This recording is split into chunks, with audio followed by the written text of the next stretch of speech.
Hızır. Hızır mani kedere ne danı Hızır. Hızır sen darda olanların canına yetersin Hızır. Sen duyasın, bilesin, görensin. Sen insanların dertlerine derman eylersin.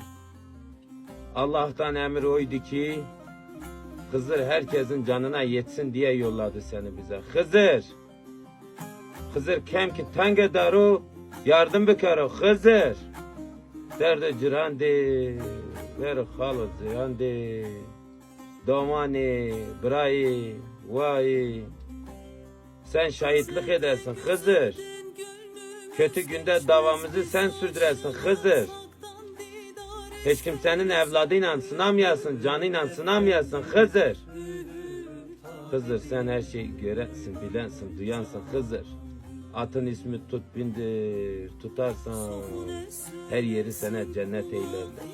Gör dünyasında yaşarsan her yeri sana cennet gösterirler. Hızır darda kalanların canına yeterlir. Görenlerin yerinde meciptir. Herkesi saklar, bekler, göz eder.